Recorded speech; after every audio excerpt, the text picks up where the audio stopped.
की बोतल से तोड़ दी। उमेश बनकुटा के रहने वाले हैं, उमेश कुमार बनकुटा के रहने वाले हैं। और लड़का संभाल के ए बच्ची इधर से फरमाइश है बच्ची के लिए। बच्ची के लिए तूने कहा है करे काफी मर्जी पर जाए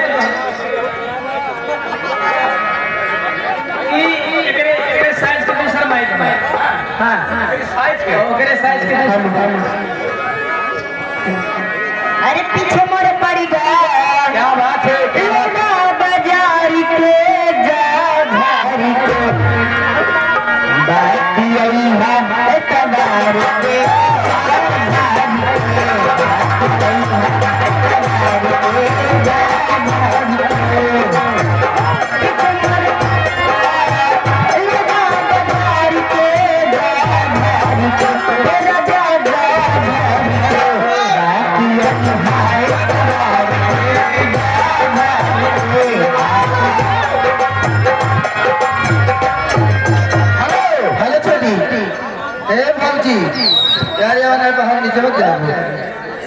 आगे यहाँ सारा लकड़ी के ठेकेदार बनकट्ठा के रहने वाले उनकी तरफ से 50 का पुरस्कार और आपके लिए गजल की फरमाइशें निगाहें मिलाकर बदल जाने वाले।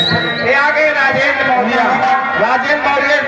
भैया के भाई बहन है, उनकी भाई बहन है, उनकी तरफ से 20 रुपए का पुरस्कार आया है। आप क्या कहते हैं? अरे बोलो चुप बोलो।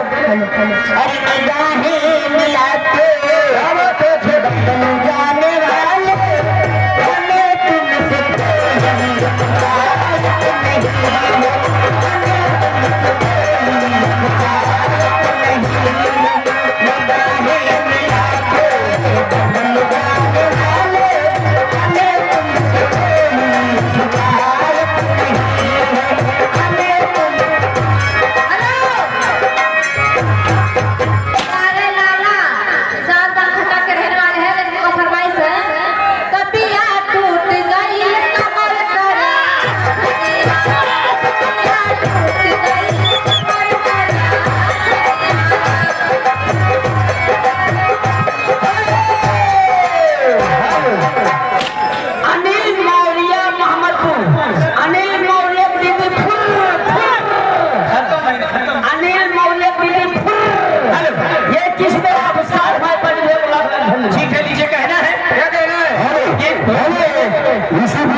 खट्टू प्रधान की तरफ से 50 रुपए का पुरस्कार आया है और संगीत पार्टी तरफ से 1 लाख धन्यवाद।